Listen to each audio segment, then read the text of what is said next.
Very good afternoon to one and all. And on behalf of the National Academy of Sciences India Delhi chapter and the Indian Upadhyaya College, I would like to welcome Dr. P.B. Sujit, who's an associate professor in Department of Data Science and Engineering, ICER Bhopal, for agreeing and delivering this special public webinar on cooperative robotics. And we have with us on the panel Dr. Poonam Kasturi. She's a senior faculty in Department of Electronics. And at the outset, I would like to thank Professor Raj Sharma, who's the chairperson of the NASI Delhi chapter, and Professor Ajoy Ghatak, the president of the National Academy of Sciences, India.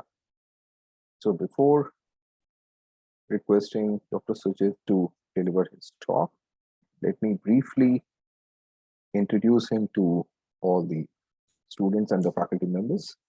Dr. Sujit is currently associate professor in Department of EECS at ICER Bhopal. And prior to the current appointment, he was with IIIT Delhi, University of Porto, and Brigham Young University.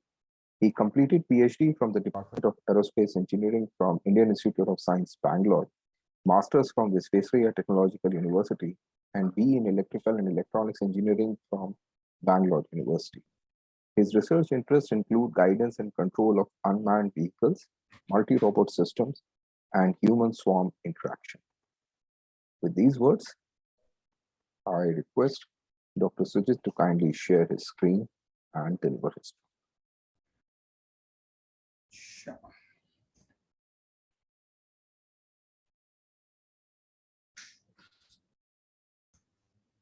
Can I start?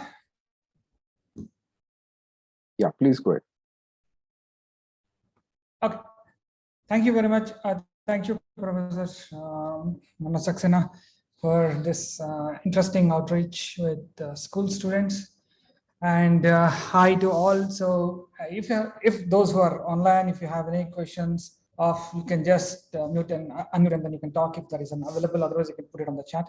But anyhow, so in general, what I'll try to talk is give you an overview of the work that I do, which is on cooperative robotics. Okay, so here I'm at ICER Bhopal. So I work on unmanned aerial vehicles, the so-called drones. I work on unmanned underwater vehicles and a little bit on surface vehicles, and off late with a little bit on autonomous driving. So, and an intersection of all these is when you have scenarios where you can use UAVs and ground vehicles to do some interesting stuff, not just experimental, but then quite useful in the field, okay, especially in patrol kind of an applications. But anyway, in general, so this is the outline of my talk. I'll give you an overview of different types of robots, what are their propulsion mechanisms and how useful they are, okay? So, and then how cooperation evolves, especially in case of swarm robots, and how we can move from just swarm to heterogeneous robots. And then we'll just do some conclusions around this. Okay. So depending on the type of robots, you have ground robots that are typically on the earth, or even we can say, okay, so Mars robots are both the planetary as well as ground. Okay, so you have aerial robots, which typically use either the rotary wing, which is going to be just like your drones, or you have in helicopters, or you have fixed wing aircrafts that is very similar to your passenger aircrafts or fighter aircrafts. Okay, and then you have underwater ones, just like the submarines that you might have seen in many of the movies. So, but these are like smaller size submarines, which you can deploy just by boat in tents, and then you can do some interesting stuff, both to explore on the science side as well as to do some any kind of a military operation. Surface robots are very similar to the boats. You can automate them. You have the rubber boats that you can automate them, or you have wave gliders, which are basically the glide based on the wave generated energies. Okay, so to give a very brief overview on different ground robots that are there. So this is from an iRobot, but it's not autonomous, but it gives you autonomous capability wherein you can do things by remotely. Okay, so you can use remote operations, like say you have a RC controller by which you can control the working of this robot, right? And then you can use the cameras and manipulators, if there is any small, to do any kind of an pick and place. And then you have the camera to make sure the operator who is at a remote distance. Another one, which is basically called the ClearPaths Husky, this is a very outdoor robot. It's a huge, it's close to 50 kilos, just only the vehicle. Okay, on top of that, you start to add all the payloads. So this is more autonomous than, it has RC capability, but apart from RC capability, you can do autonomous stuff, which basically means that you can use its sensors here and here, like make the vehicle to go from one place to another place while avoiding obstacles, so that you have remote operations wherein the vehicle just keeps doing by itself. Let's say that you want to clean a lawn, right? So if I have a autonomous robot, okay, then I can program it and it does the autonomous cleaning, autonomous lawn mowing, so by itself, right? Similarly, you have and you may have in many houses, or it could be in many of them, who knows it, you have iRobots Roomba, right? That is basically your cleaning robot, or it just cleans mops your floor, or it just picks up the dust using vacuum, right? So these are some very interesting but quite useful ones, okay, which are ground robots. And the more complex as you go is basically like as you go to the autonomous car. So here, and when I was in Delhi, we did a small work on autonomous car, but it is at a very, very basic stage, using just the GPS waypoints, and then using the LiDAR waypoints for collision avoidance. So here you have the guy, so doing the steering, okay. So, and then now he presses the switch. So this switch will make an automatic motion from manual to automatic and automatic to manual. Okay, so once he presses it, then he can just leave the steering. Okay, so on top of this, you have the LiDAR, which is just like here. So this is the streaming of that LiDAR scans. So the LiDAR basically gives you a point cloud. So these are each and every single laser beam. The beam tells you from which direction the beam was sent and what is its distance. Okay, so based on that information, what you can do is that you project these laser beams into a 2D map. Okay, so from this 2D map, what you can do is that you can get a region of what are the obstacles, which are in dark black color, and the white area is basically the area that you want to see or you want to go in that direction.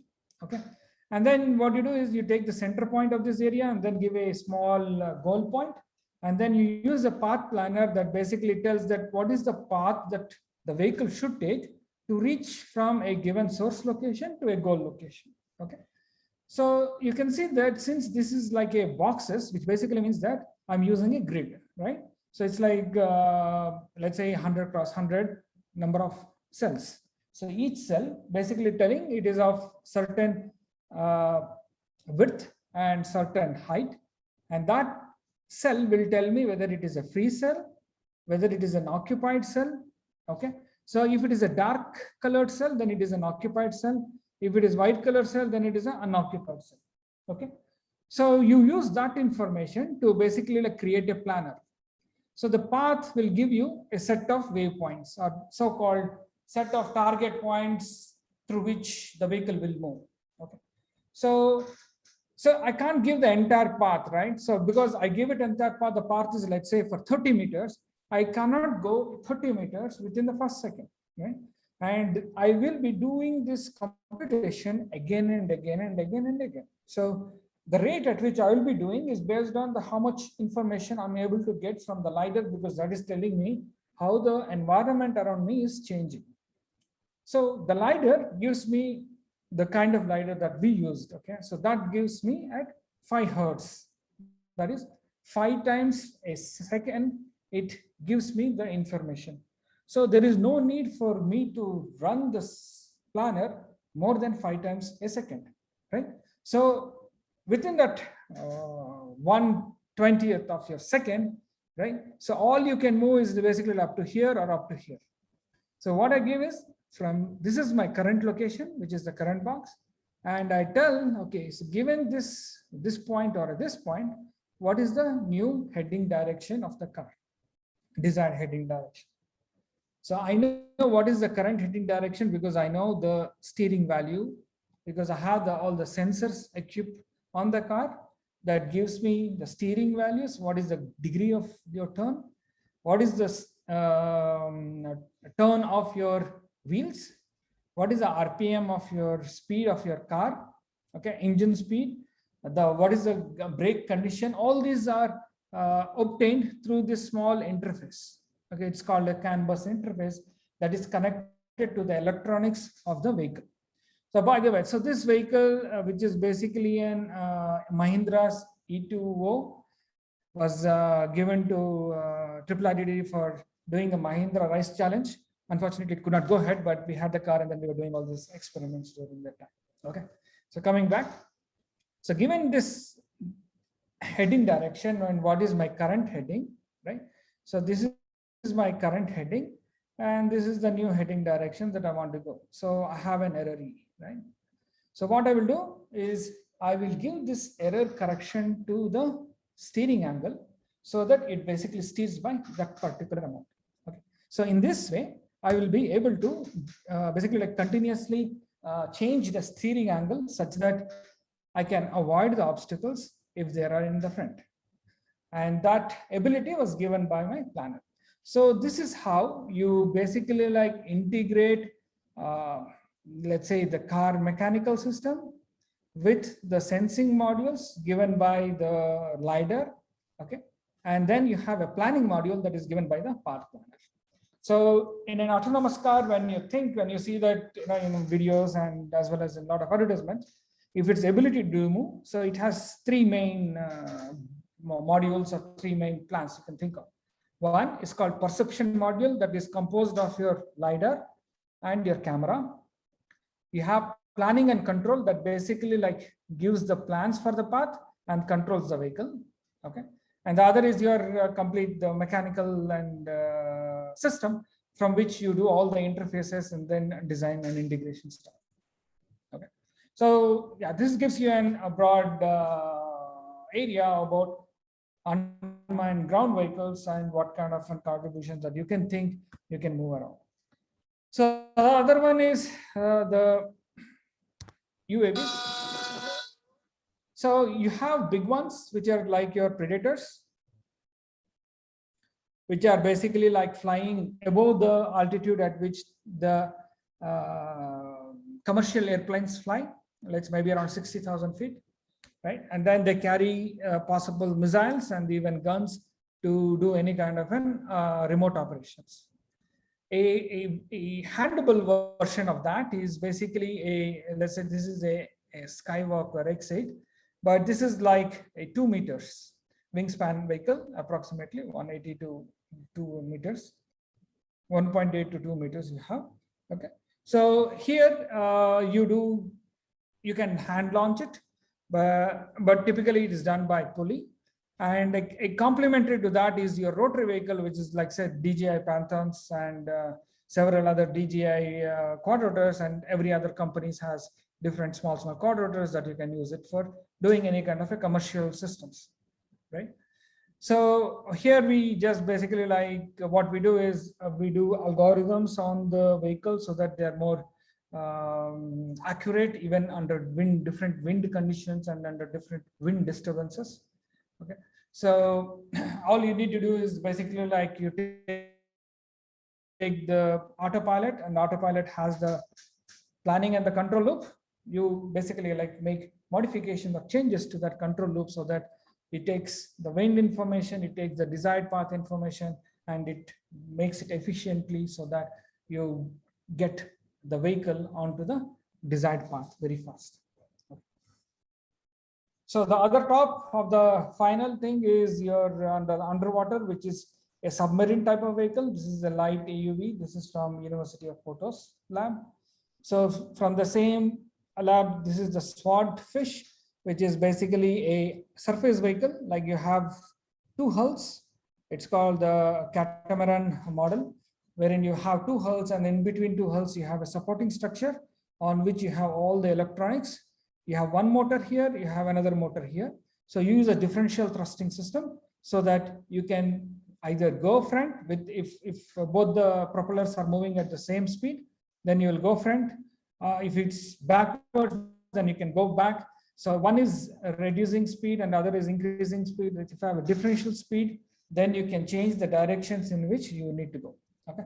So since it is on the surface, it gives you more access, like basically like you can have a long range communications with the vehicle and at very good bandwidth. If it is underwater, the bandwidth is pretty poor. It's like in 90s, the internet used to be in kbps. So now you only talk about mbps or gbps. So that was in kbps, wherein you have very, very less bandwidth, and only text was the main browser at that time. So in underwater, it is like that. So you take 20 kbps, 40 kbps, or 50 kbps is kind of a communication range that you talk about, the bandwidth that you talk about. And the environment is very scary. It's like if the salinity of your water is pretty high, then the communications get screwed up, right? So it's basically like it has a very volatile environment, and it's pretty difficult to work with. But that's where the challenges rise for the engineering systems to develop. Another one, which is compared to the submarine type of vehicle, is the ROV. It's called remotely operated vehicle. So here it has a very different configuration. Here you have only one propeller, and then you have some control fins. Here you have many of them. So you have one. Similarly, you'll have another one there at the other side opposite to it, right? So you'll have one at the top, you'll have one at the bottom. So you have like 6 to 8 of them inside the ROVs. And this wire, right? So the wire that is going out. So this is the remotely operated, which means that there is a person who is, let's say it is on a ship, let's say on this ship. So the person is sitting on the ship, and then he's sending the wire, and he's sending the vehicle ground below. So the vehicle is mainly, it has both the power as well as data cables connected to the ship, and then they can get the live feed from the cameras. Okay, from here. So these lights are there. So they get live feed from the cameras, and they can use operators to basically operate a small manipulator to catch small samples, scientific samples, things like that. Okay. And then you have the surface vessel. Other one is very popular among the ocean scientists is a wave glider. So that can continuously run for days, months together using just only wave energy. And then it also has the solar panel so that it can recharge batteries for communications and for sensing purposes. Okay. So these are single vehicles, right?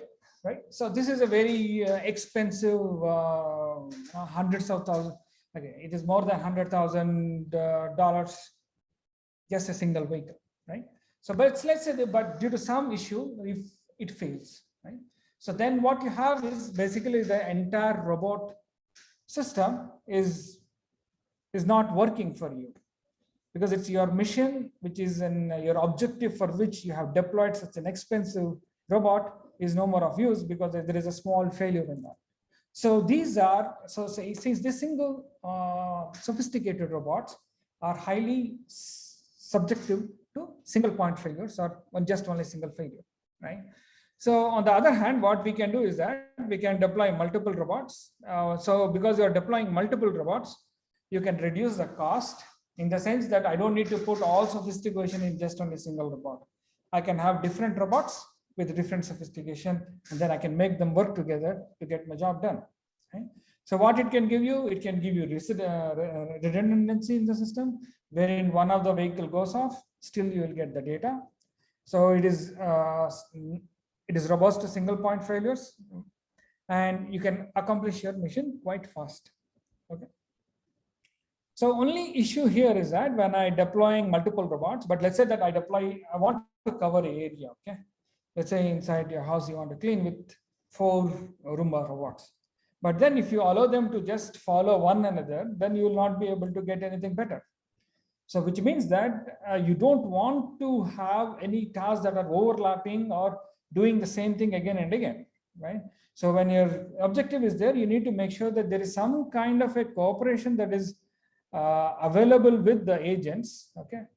So that each of them, the collective effort from a set of robots is maximized, right?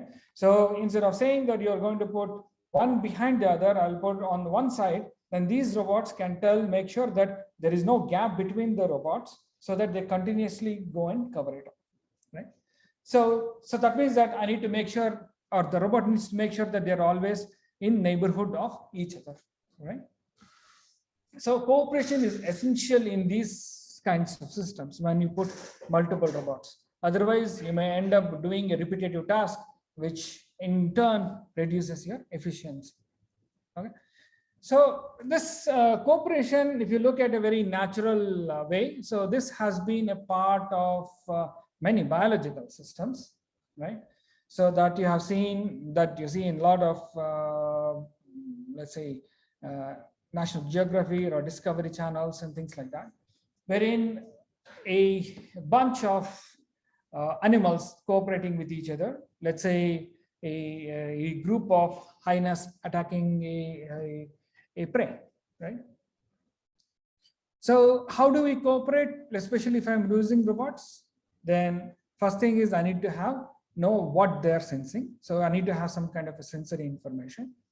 And I need to talk to them, right, to know where they are.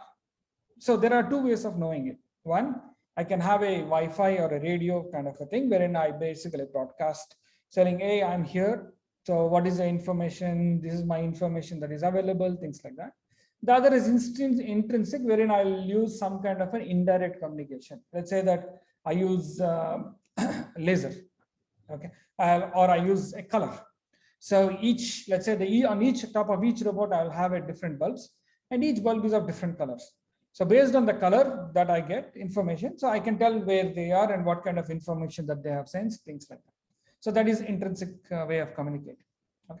So based on the sensed information and the information that I got through communication, I'm going to determine what the action should I take. Okay, what should I do next? Should I go ahead? I should be here. I should do what? So that you can do in two ways in terms of robotic sound system. So one is a centralized way wherein I collect this information, sense and communicate stuff, everything to one centralized place. I do all the computations and then I communicate back to all the agents saying, oh, this is what you need to do. Or alternatively, I can do that. I can just give that responsibility to each robot. So you got the information that you need. So you make your own decisions, which is in the decentralized fashion. And the previous one is a centralized fashion. The centralized fashion has a very similar issues, just like a one sophisticated robot, right? So if there is a failure, then entire robotic system fails. However, in the decentralized, even if there is a single robot that has failed, but still your machine can go, but maybe a bit of more time than what would have been done with all the vehicles available. But still, you'll be able to accomplish most of the missions very quick, in a nice way. Okay, so now that we know that, okay, we need to putting multiple robots is going to help us, and we know that to do that we need sensing information, we need communication, and then they are going to determine their actions. Okay, based on this, now we can think of different applications. Okay, so before that, I'll give some motivations from the fish and the birds, from which most of the work has been inspired, especially in the control side. Okay, so here you can see a simple fish school based off, if I'm not wrong, I think it's tunas, I think so, or something. So wherein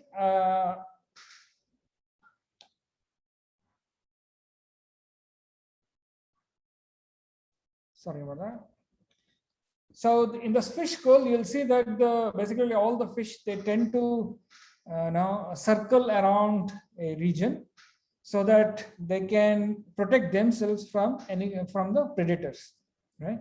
So the objective is that for the school, they think that by being together and looking as if they are bigger, they will be able to get rid of many of the predators out.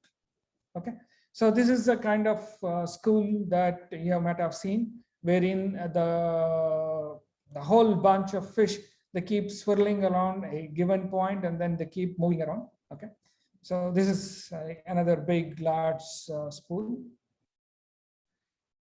So this kind of behaviors are pretty interesting to study. Okay, so they give you both the perception from the school point of view as well as from the predator point of view. Okay, a similar kind of phenomena does occurs with starlings, rosy starlings. So at different locations, right? So even I have seen some even in Delhi, and I think 2 years ago there was a big ones even in Mumbai area, things like that. So here you can see that starlings, they make a massive display of different interesting motions, just to avoid any kind of an issue with basically like other predators. Okay, so just the notion of predators is what is making them to move in all different directions. So how do you model it so that a scientist can understand better? So Cousins, it's called a Cousins model. It's very, very simple, basic one. It uses just 3 simple rules. So if I look at it, I'm an individual. I don't want to hit another individual. So I have a simple zone of repulsion, right? If I'm an individual, I don't want to be too far away from the group, right? Or the last guy in the entire group, I shouldn't want to be too far away. That means that I need to be attracted to the group. So I have a simple zone of attraction, which is basically the distance from the center to zone of attraction, which is just 1, 0, right? So this is zone of attraction, and then this is zone of repulsion. Repulsion is basically I'm repelling from my neighbors. And then what I want to do is that if I'm within my certain distance that I want to be, I want to move in a direction that is approximately similar to what the other agents are moving, which is called a zone of orientation, ZOO. Just by changing the magnitude of these 3 different zones, zone of orientation and zone of attraction, you can get different, different behaviors of the fish. So this is basically like they're doing a swarm wherein they're randomly moving, but they're not hitting with each other, and there is no kind of a formation. But by changing certain numbers inside this, you will get some kind of a torus, which is very similar to what we saw in the fish colony. And then you have some kind of a parallel motion in which you can go by changing the orientation range higher than the OZ. Okay. Just by changing this, you can get, and then you can study different models around it. So there are some other applications, especially from Marco's lab. This is Dorigo Marco in Belgium. It's called Irdsia lab. So here you can see a simple application they did very, very long ago, wherein they used a cooperative set of robots. So the ones that you see here, right?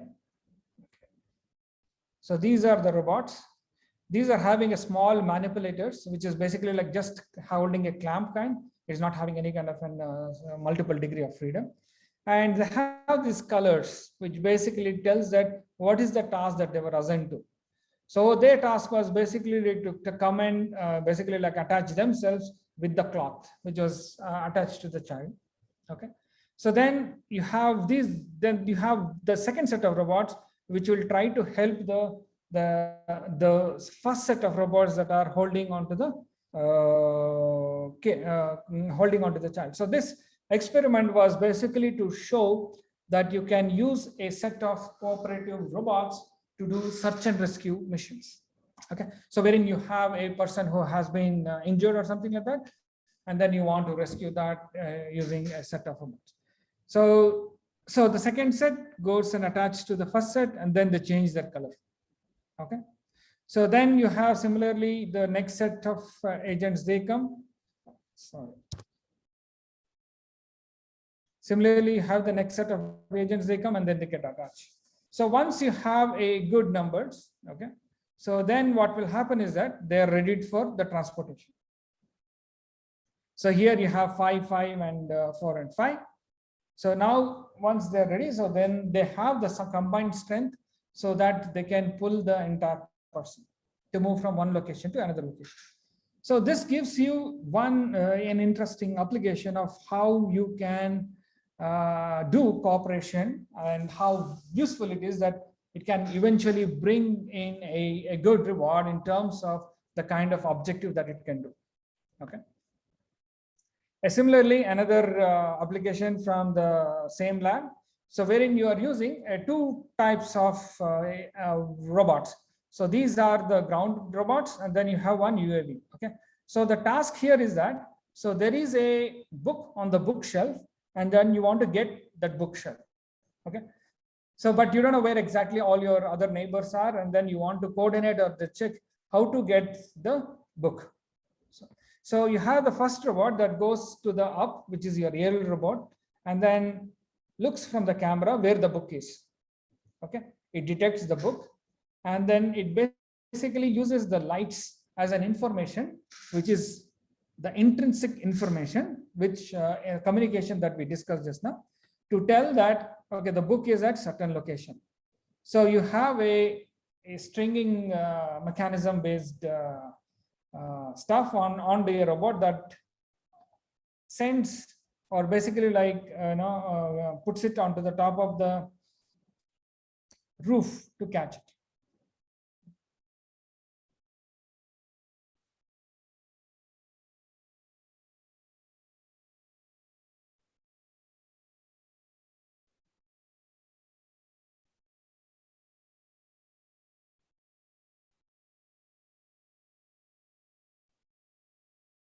So this robot comes closer to the bookshelf where it is supposed to come and pick it up. So it attaches itself to the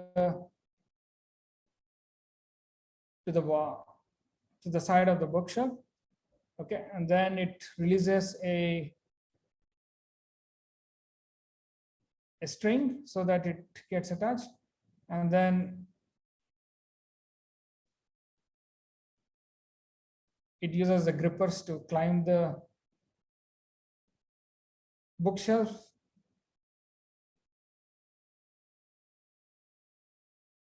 and then pick the book.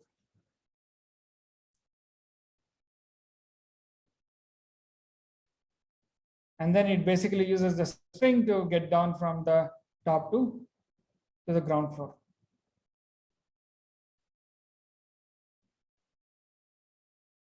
Okay. So this is an interesting way where you have both the UAVs and the ground vehicles cooperating with each other so that you can get a better information. A similar thing is basically like you can do different patterns and different ways in which you can enable vehicles to move. So here is where you have a set of robots that need to cross this small bridge. Okay. So, but they need to know where they are, who is the closest one. So basically you have a aerial robot that is on the top, viewing through its camera and then telling where they are. Okay.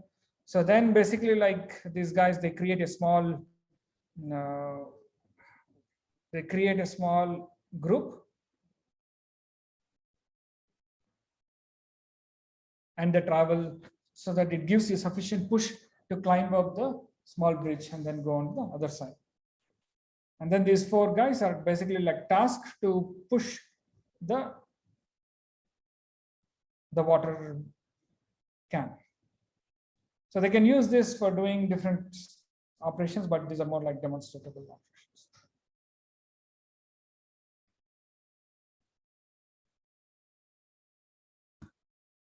So similarly, you can use the cooperative robots for doing some kind of a search and rescue and then destroy operations. Here you have 5 UAVs that are looking at a target, which are these the boxes, and each box needs certain number of bombs to be destroyed. Then basically like you cooperatively try to attack with each other one after the other, and then giving a handshake and things like that. You can do that. Okay. So other one is this is something that we did in our lab, wherein our objective was that we want to cover a region. Let's say that you have any kind of a national park or something like that, huge big ones. So you can use it UAVs, but UAVs have a limited fuel range, right? They have a very small amount of fuel. So what you need to do is, they need to do a refueling. So I can use a ground vehicle that we used earlier to do some kind of a refueling. Okay. So then what I can do is, okay, now I need to know where should I send my UAV so that I can make the cover. And then I have a ground vehicle, where should my ground vehicle go so that I can get a refueling and all. So this was, so then we developed some algorithms to show that, you can nicely generate paths for the UAVs so that they can move from one location to another location. And then you can use the ground vehicles, which can act as your refueling stations. Okay. So this, the entire experiment was done by my PhD student at IIIT Delhi. So here you see that UAV has taken over and it is basically flying your drone. So the trajectory of that is given in this particular figure. Here you can see the motion. Here is the ground vehicle. Okay, this is a more of a concept. So we use a very small toy ground vehicle fitted with the GPS and autopilot so that it can do the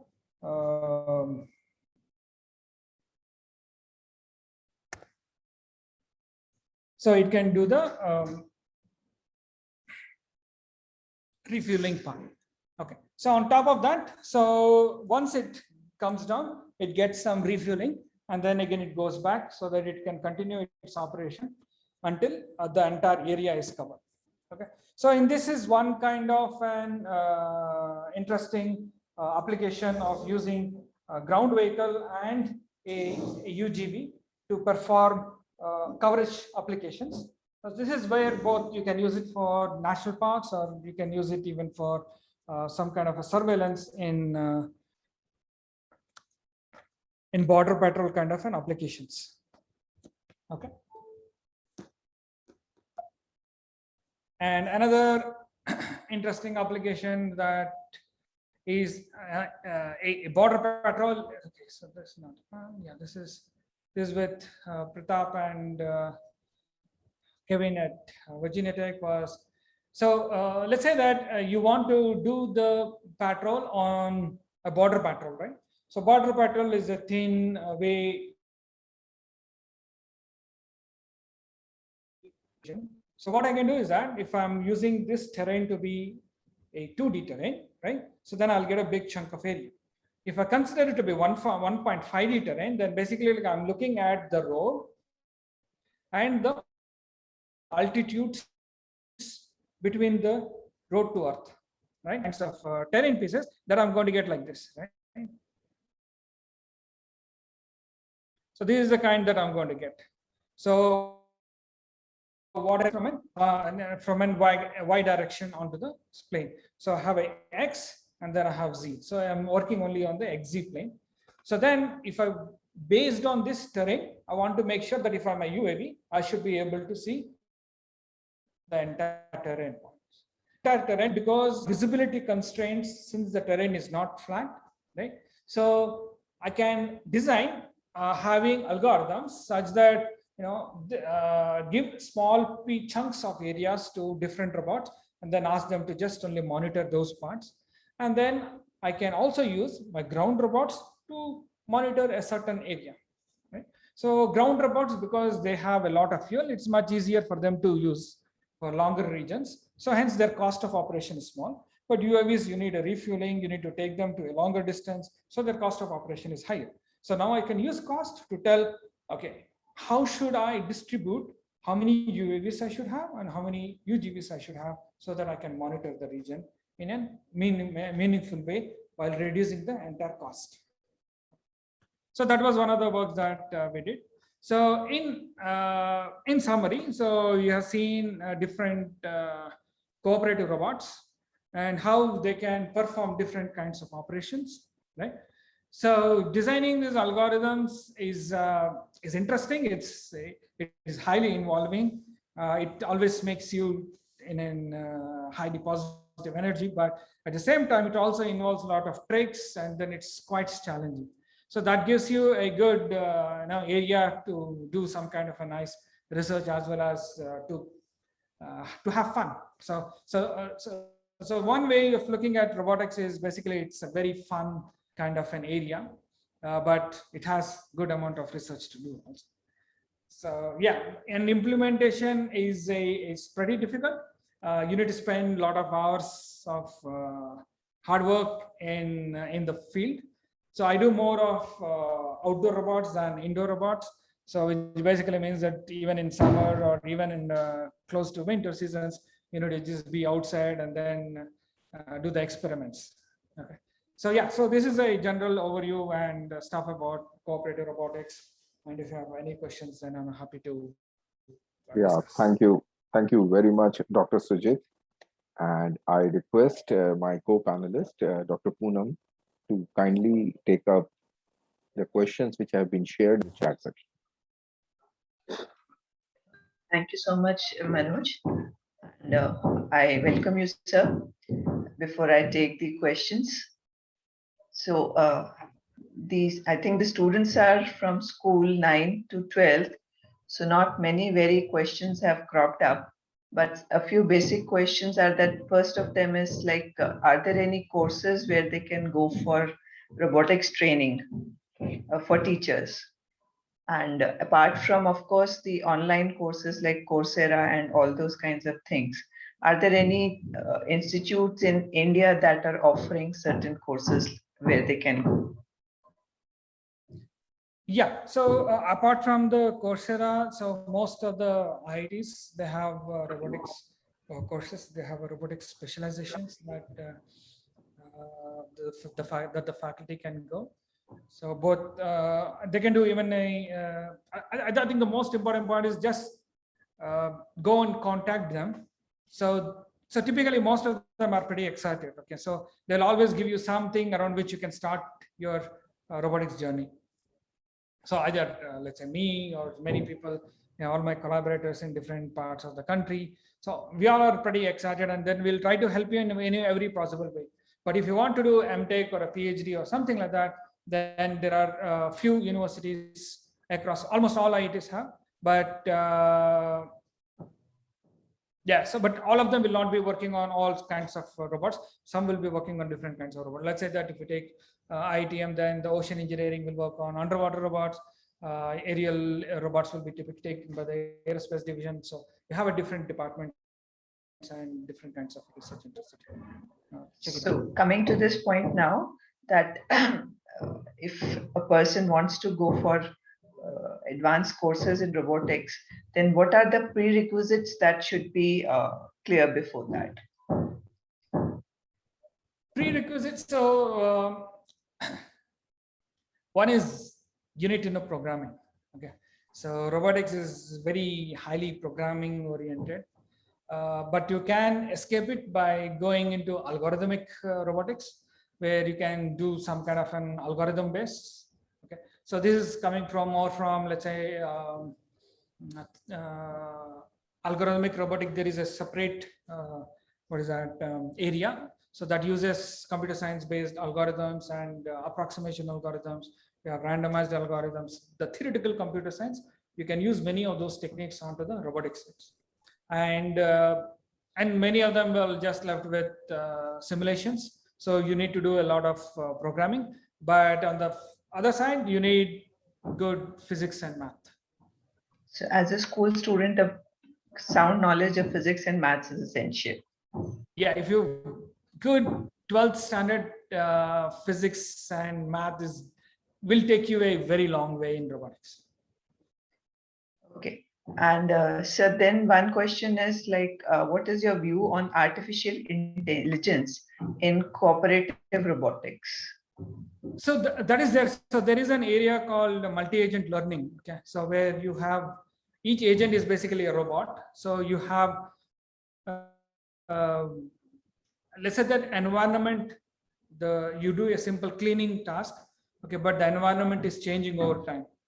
Okay, so then you want to learn the environment to make adequate decisions. So that's where the machine learning comes into picture. So it's called the multi-agent learning. So the other part is just the AI itself is a huge big umbrella. So you need to look at what different small subtasks of that AI that you're talking about.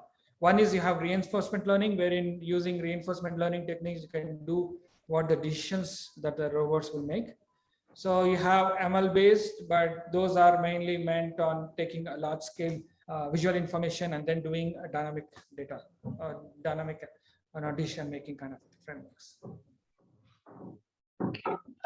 A question from my side, like a query from my side. You are talking of robots which are basically working in a very clean environment inside a room. So how do they comments, like, are they able to take into account the actual pollution, or if there's a stormy weather kinds of things into account and still operate as per the precision they are designed for? Yeah, okay, so when you do laboratory experiments, right? So you don't get access to such weather conditions, and typically when there are such weather conditions, you typically stay put at home, right? So but anyhow, so to do the experiments and things to test their evaluation on the real field. So there are some people who have been working on field robots. Okay, so these are not the indoor ones that we are talking about. Where you want to see how, so the thing is that let's say that if I'm using only a LiDAR, okay, for doing any kind of an detection that there is an obstacle in front, and when it is raining, so LiDAR doesn't give you good information because of light reflections. So if that is not there, then I need to use a radar to operate on that, right? So the conditions on which you test it in the real world are needs a much more testing than what typically in the laboratory environment that we do. So theoretically they should work because there isn't anything but any difference in the control side of it, but the perception side, which gives it, basically gives you the information, that will have a lot of noise. So if I want to do around that, then I need to do a lot of testing, and I need to play around with my controllers much more rigorously than what I do it in an indoor environment. Same is true for the underwater robots also, that what is the depth till which they can go and work? So it depends on the size that you build. So because as you go deeper, it needs to withhold the column of water weight, right? So which means that the